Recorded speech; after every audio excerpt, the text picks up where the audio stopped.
Sanjeev Srivastava, thank you for joining us with your perspective on that story. Meanwhile, thousands of tractors have brought Berlin city centre to a standstill as farmers from across Germany protested on Parliament's doorstep over rising costs and a plan to phase out agricultural fuel subsidies. An estimated 30,000 protesters, including farmers supported by a wide range of representatives from other industries, from fishing to gastronomy to logistics, blocked the streets around the government quarter with their vehicles. Sharad Kohli, economist, is joining us on the broadcast. Sharad, what is leading to this protest, and what is the government planning to do now? Well, Uday, after looking at the tractors on Berlin streets, it reminded me of some kind of German Kisan Union like the BKU you had in India. A similar kind of a situation. But I think Germany as an economy is not going through one of the best phases, we all know. I mean, last year they were in negative, they were in recession. This year, if you see the record, it's about marginally above zero. But my own assessment, that's for records, but my own assessment says they are still in recession. And I think this is all a result of the reckless printing of euros during COVID, when these so-called developed nations, they gifted out money, the helicopter money as it's called, to people, which led to uncontrollable inflation. And I think this rising cost of living has been bothering these nations. Germany, we know, is world's fourth largest economy.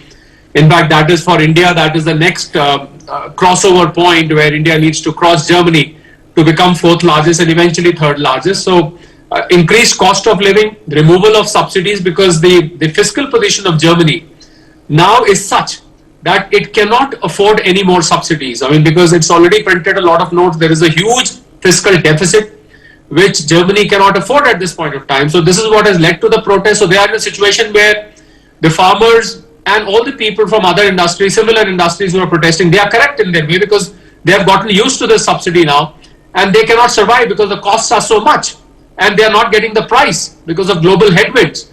And the other situation is that the government cannot, we all know Germany is a social market economy.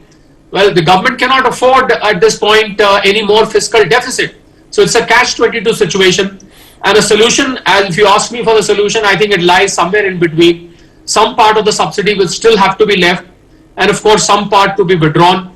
There cannot be an extreme situation on either case, because either the farmers suffer or the government suffers. So I think a midway solution seems to be the best at this point of time. But this is speaking volumes, Uday, about the situation in European Union, which in my mind, take for example UK, take for example Germany, France, Belgium, Hungary, all these countries, they are having economic problems and they've never been able to revive themselves after COVID, unlike India, which is on a tremendous growth path now, all thanks to good COVID policies that were implemented at that time. So I think these European countries, so they are paying the price for the faulty COVID policies, faulty COVID economic policies, shall I say, which were implemented in that period, and the effect is now gradually, the after effects are gradually showing up. But what is Germany planning to do about this protest now? Have they taken a decision? No, I don't think at this moment any decision has been taken, Uday, because as I said, the solution lies somewhere in the middle.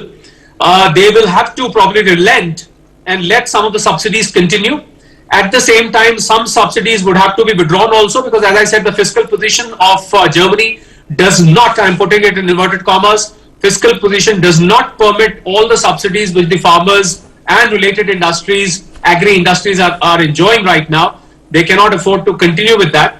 And a population of little over 8 crores, GDP of about $4.4 trillion, it's not a very, very big economy. We should remember that. And this is Europe's biggest economy as well. So I think they are in a very difficult situation. I'm sure a solution would be found, but somewhere in between the two extremes. Uday. All right, let's leave it at that. Sharad Kohli, thank you for joining us with your perspective on that story. On that note, a quick break.